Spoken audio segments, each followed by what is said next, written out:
সাবধান। বাংলার বিভিন্ন বাজারে ছড়িয়েছে প্রচুর জাল নোট। প্রচুর জাল নোট ছড়িয়েছে এবং প্রচুর জাল নোট উদ্ধারও হয়েছে। প্রচুর জাল নোট উদ্ধারও হয়েছে। কোথায় উদ্ধার হলো, কত টাকার জাল নোট উদ্ধার হলো, সবটা জানাবো। আমি শ্রীবাস পাল, এখন সকাল চ্যানেলে সবাইকে স্বাগত। প্রচুর জাল নোট উদ্ধার হয়েছে। প্রচুর জাল নোট উদ্ধার হয়েছে। সন্দেশখালী, ধামাখালী, শেখ শাহজাহানের guest house, hotel royal Isla Sundarban থেকে উদ্ধার হয়েছে 10 কোটি টাকা জাল নোট। হ্যাঁ, ঠিক শুনেছেন, 10 কোটি টাকার জাল নোট। ঠিক শুনেছেন, 10 কোটি টাকার জাল নোট।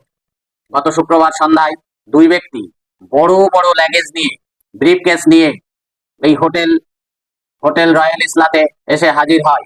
সেখানে তারা এই বড় বড় ব্রিফকেস গুলো নামাতে থাকে। তখনই হোটেল কর্মীদের সন্দেহ হয়। তখন তার আগে এই সন্দেহভাজন ব্যক্তিরা জাল নোট দিয়ে জল ও সিগারেট কেনে। পরে হোটেলের এক কর্মীকে 2000 টাকার নোট দিয়ে মদ কিনে আনতে পাঠায়। তখন আরো সন্দেহ গাঢ় হয়। তখন এই হোটেল কর্মীরা পুলিশকে খবর দেয় যে সন্দেহভাজন দুজন ব্যক্তি হোটেলে উঠেছে।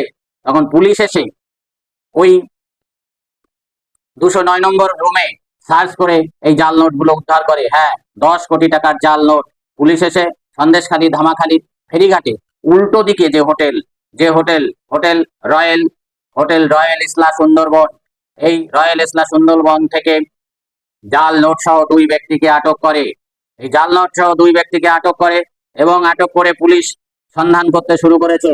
এবং এদের আরো উপর বস আছে, যতদূর জানা গেছে এর উপরের বসের থেকে নির্দেশ পাওয়ার জন্য এরা অপেক্ষা করছিল। তাদের কাছ থেকে 50,000 টাকার অরিজিনাল নোট পাওয়া গেছে। এছাড়া তাদের কাছ থেকে 2টি নেপালি টাকাও পাওয়া গেছে। এদের দুজনের একজন জীবনতলার বাসিন্দা, স্থানীয় এলাকার জীবনতলার বাসিন্দা সিরাজ মোল্লা, এবং অন্যজন মহেশতলার বাসিন্দা দেবব্রত চক্রবর্তী।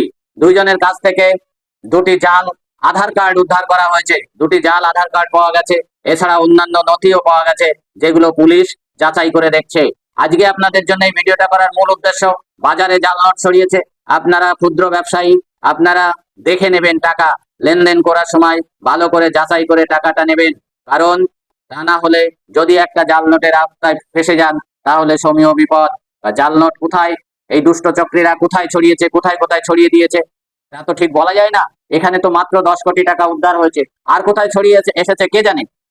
এই জন্য সাবধান করবার জন্য আমি আমার সমস্ত আমজনতার কাছে এই সাবধান বাণীটা উচ্চারণ করবার জন্য আজকের এই ভিডিও নিয়ে এসেছি। এই খবর পেলাম, আপনাদের জানালাম। ভালো থাকুন, সুস্থ থাকুন, সবাইকে ধন্যবাদ।